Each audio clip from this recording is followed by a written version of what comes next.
We spend a lot of efforts, obviously, on reducing our packing materials, and we've reduced well over 20% since 2010 by lightweighting, by moving out of packaging, etc. And then we have already a fairly high percentage of reusable plastic in our materials. And we think that with our own habits and efforts, about 40% of our plastic gets recycled. But unfortunately, on a global basis, which is obviously what counts for the future of mankind, it's only 14%. Now you're aiming to do all this by 2025. That sounds a long time in the future.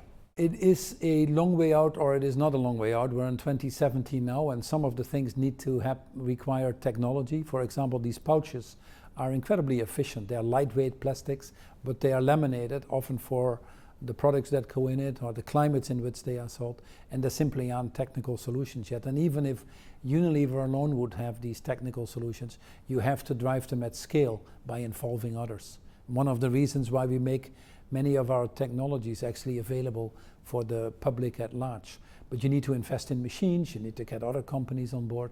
You still need to set up the infrastructures to collect them. So yeah, it will take a little bit of time, but I think the key thing is that we've set a clear direction, that others join us, and that we increasingly get critical mass of this recyclable plastic to justify investing in the recycling industry in the first place. How much is this going to cost you?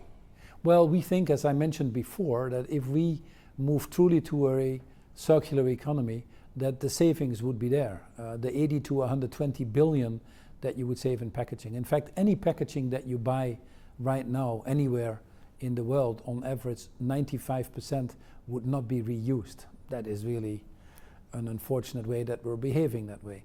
So I think if we can get more into the consumer habits that we would all expect from each other, if we can set up at an accelerated rate the recycling industries, we would actually make savings fairly quickly.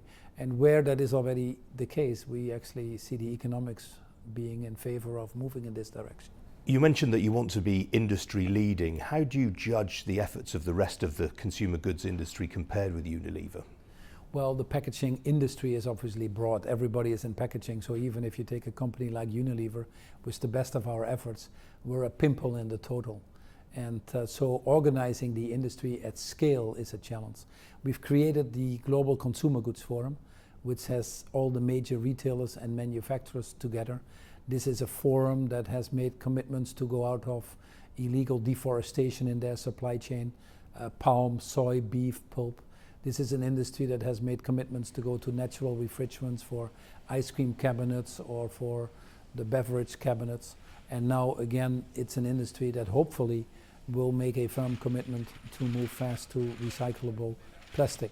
Wouldn't it be better if we all just consumed a little less in our daily lives? Oh, absolutely. I would not disagree with that at all. And one of the initiatives that we obviously continue to drive is be sure that products are fully used in bottles.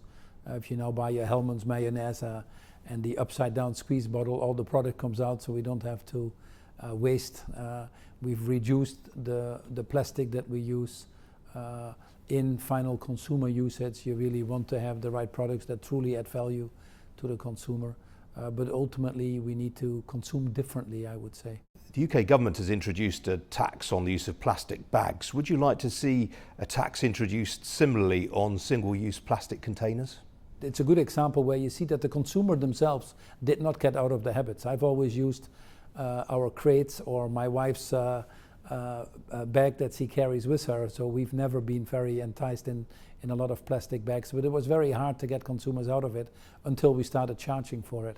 In some countries they even went as far as banning plastic bags, and consumers find other alternatives. So yes, we do need governments to be with us in this, to figure out what the most effective ways are to change consumer habits.